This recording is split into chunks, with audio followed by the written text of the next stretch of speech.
Hello students, हम पिछले video में एम्ब्रियोनिक इंडक्शन पढ़ रहे थे और उसी में हमने लास्ट में पढ़ा था नेचर ऑफ इंडक्शन के प्रेरण की प्रकृति क्या होती है। इसके लिए बहुत सारे साइंटिस्ट ने जैसे ग्रजमैन, स्पिनर एंड मैनगोल्ड ने जो अपने प्रयोग किए और उन्होंने अपने प्रयोग में पाया कि जो है कुछ प्रेरक पदार्थ होते हैं जो कि केमिकल्स भी हो सकते हैं और ये जो है इवोकेटर की तरह कार्य करते हैं। ये रासायनिक पदार्थ होते हैं जो इवोकेटर की तरह कार्य करते हैं और कोशिकाओं को प्रेरित करते हैं।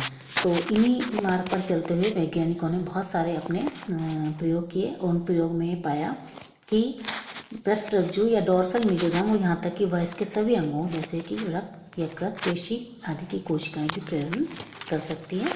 इन समस्त असामान्य प्रेरकों को हम एबनॉर्मल इंडक्टर कहते हैं। न्यूट के भ्रूण पर वयस्क के ऊतक की नहीं वरन हाइड्रा, कीट, मत्स्य, सरीसृप, पक्षियों या स्तनियों के ऊतक भी प्रेरण प्रभाव डालते देखे गए हों। ये पाया गया है कि मिथाइल ग्लू के विलयन में रखने पर बिना संघटक के ही एक्टोडर्म प्रेरित हो जाती है। तो कुछ केमिकल्स होते हैं जो कि इंडक्शन का कार्य करते हैं। इसके अलावा कैंसर कारक रसायन क्षारीय व अम्लीय विलयन भी प्रेरण कर सकते हैं। इस प्रकार इस रास्ते से प्रेरक रसायन की प्रकृति जानने में सफलता नहीं मिल सकी, लेकिन फिर भी उपरोक्त विधियों में सामान्य प्राकृतिक प्रेरण नहीं देखा गया। अतः विभिन्न विधियों से प्रेरक रसायन को ढूंढ निकालने का कार्य किया गया। इनसे ज्ञात हुआ कि प्रेरक पदार्थ जो है प्रोटीन और राइबोन्यूक्लियो प्रोटीन होते हैं। इनमें से राइबोन्यूक्लियो प्रोटीन जो है प्रेरण के लिए आवश्यक है, तो इनका उपचार इन्हें तोड़ने वाले एंजाइम राइबोन्यूक्लियस से करने पर प्रेरण की क्षमता समाप्त हो जानी चाहिए। प्रयोग में पाया गया कि उपचारित और नियंत्रित दोनों परिस्थितियों में प्रेरण में कोई महत्वपूर्ण परिवर्तन दिखाई नहीं देता। इसका आशय यह है कि प्रेरण में या इंडक्शन में राइबोन्यूक्लियो प्रोटीन का होना आवश्यक है। एक दूसरे प्रयोग में प्रेरण करने वाले निष्कर्ष की प्रोटीनलिटिक एंजाइम जैसे कि ट्रिप्सिन, काइमोट्रिप्सिन से क्रिया करवाई गई। इस बार ये पाया गया कि निष्कर्षित रसायन को जितनी देर प्रोटीनले एंजाइम से क्रिया कराई जाती है उसकी प्रेरण क्षमता उतनी ही कम होती जाती है। तो उपयुक्त प्रयोगों से ये स्पष्ट होता है कि प्रेरक रासायनिक प्रोटीन है जो प्राकृतिक रूप से राइबोन्यूक्लिक एसिड के साथ या बिना उनके पाए जा सकते हैं। अब है mechanism of action of inducing chemicals. तो प्रेरक पदार्थ रासायन है तथा प्रोटीन प्रकृति के हैं, ये हम जान चुके हैं। अब ये प्रश्न होता है कि यह रसायन किस प्रकार अपना प्रभाव दिखाता है। इसकी प्रेरक ऊतक से प्रतिक्रिया प्रदर्शित करने वाले ऊतक तक पहुँच होती है नहीं, यदि हाँ तो ये किस मार्ग से पहुँचता है और इनसे कोशिकाओं में क्या परिवर्तन होता है। तो इन प्रश्नों के हल जानने के लिए अनेक प्रयोग किए गए। एक प्रयोग में रेडियो सक्रिय ट्रेसर जैसे कि मैथ्योनिन S35 व ग्लाइसिन C14, ओरोटिक एसिड C14 काम लिए गए। इनसे युक्त माध्यम में भ्रूणों का संवर्धन किया गया। भ्रूण इन्हें ग्रहण कर लेता है और ऐसे भ्रूणों में आर्केंट्रॉन की छत निकालकर सामान्य भ्रूणों पर प्रतिरोपित या ट्रांसप्लांट कर दिया जाता है। इससे सामान्य भ्रूणों से प्रेरण हुआ। अब इन भ्रूणों को फिक्स कर इनके सेक्शन काटे गए और इनमें रेडियो सक्रियता के परीक्षण के लिए ऑटो रेडियोग्राम तैयार किए गए। परिणामों से ज्ञात हुआ कि रेडियो सक्रिय पदार्थ सिर्फ ग्राफ्ट तक सीमित नहीं रहे वरन कोष के अनुक्रिया व अन्य ऊतकों में भी पाए जाते हैं। इससे ये स्पष्ट होता है कि ग्राफ्ट से रसायन ग्राही तक जाते हैं। यदि ये माना जाए कि ग्राफ्ट से ही ये अणु निकलते हैं तो ये स्पष्ट होता है कि ये प्रेरक अणु रहे होंगे जिन्हें ग्राही ऊतक ने ग्रहण कर लिया है।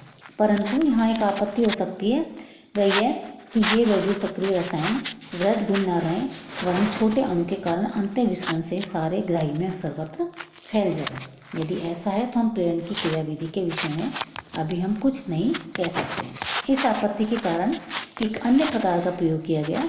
इसमें प्रेरक प्रोटीन के प्रति एंटीबॉडीज बनाई गई। इन एंटीबॉडीज को फ्लोरोसेंट डाई के साथ युग्मित किया गया। अब प्रेरक प्रोटीन से ग्राही भ्रूण में प्रेरण करवाया गया। भ्रूण में प्रेरण प्रभाव देखा गया। भ्रूण को फिक्स कर सेक्शन लिए गए और उन्हें फ्लोरोसेंट रंजक से युग्मित प्रतिरक्षियों वाले सीरम में रखा गया। ये प्रतिरक्षियाँ या एंटीबॉडी सिर्फ प्रेरक प्रोटीन से ही प्रतिक्रिया करती हैं तथा इनके फ्लोरोसेंट रंजक के बंधे होने के कारण इन्हें आसानी से देखा जा सकता है। यह क्रिया ग्राही के अनुक्रिय क्षेत्र में देखी गई। इस प्रयोग के परिणाम पर यह आपत्ति रखी जा सकती है कि यदि एंटीबॉडी 100% या संपूर्ण विशिष्टता प्रदर्शित नहीं करती या प्रेरक प्रोटीन स्वयं अत्यंत विशिष्ट प्रकार के ना हो तो प्रतिजन प्रतिरक्षी क्रिया अन्यत्र भी हो सकती है। अतः हमें इस प्रयोग से निष्कर्ष निकालने में सावधानी होनी चाहिए। उपरोक्त दो प्रयोग संकेत करते हैं कि प्रेरक रसायन ग्राफ्ट से निकलकर ग्राही के अनुक्रिय ऊतक तक जाता है और इसकी पुष्टि की आवश्यकता है। प्रेरक रसायन प्रोटीन है, अतः निश्चित है कि ग्राफ्ट की कोशिकाओं में इनका संश्लेषण, ट्रांसक्रिप्शन और ट्रांसलेशन होना चाहिए। इसी प्रकार प्रेरक के प्रभाव से अनुक्रिय ऊतक में परिवर्तन होता है, अतः इन कोशिकाओं में भी अनुलेखन होना चाहिए।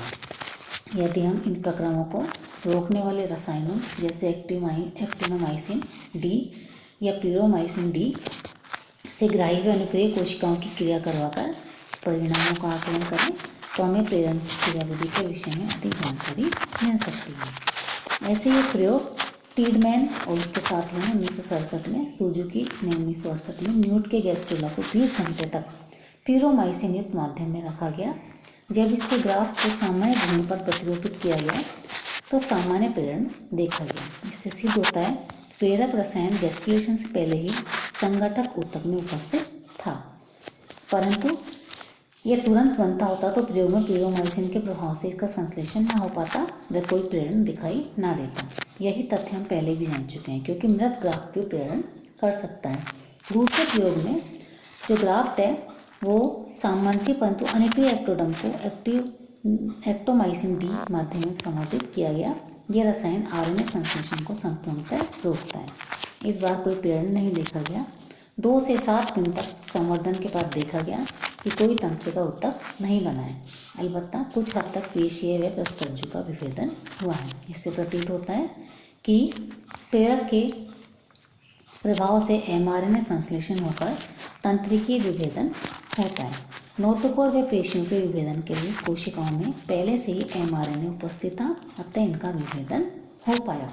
तो इन प्रयोगों से स्पष्ट होता है कि प्रेरक पदार्थ अनुक्रिय कोशिकाओं में प्रवेश करता है तथा इनके केंद्रक में किसी प्रकार आरएनए संश्लेषण प्रेरित कर प्रेरण प्रभाव दर्शाता है। तो इस प्रकार इंडक्शन में हम ये बता सकते हैं कि कुछ केमिकल्स होते हैं जो कि इंडक्शन प्रभाव दिखाते हैं।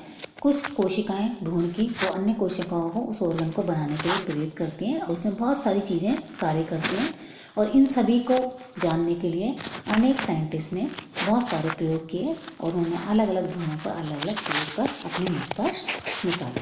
तो इसे कहते हैं एम्ब्रियोनिक इंडक्शन। इसके बाद कुछ प्रश्न हैं। फर्स्ट, स्पीमैन के कार्य तथा ध्वनि के क्षेत्र में क्या महत्व है। स्पीमैन ने जो कार्य किए उसके बारे में हमें बताना है। प्रेरण किसे कहते हैं, इंडक्शन किसे कहते हैं ना, तो इस तरह इनकी भी उदाहरण देकर बताना है। प्राइमरी, सेकेंडरी और टर्शरी ऑर्गेनाइजर क्या है। खोज प्रेरण पर एक निबंध लिखिए और ये जो ऑर्गेनाइजर हैं इनकी खोज कैसे। इसके बाद कुछ शॉर्ट टिप्पणियाँ। प्रतिरोपण के प्रकार, भ्रूणोद्भव में कोरक रंध्र के उद्दोलन का महत्व और बेली पीस। तो ये जो है कहलाता है एम्ब्रियोनिक इंडक्शन। इस वीडियो में इतना ही। Thank you.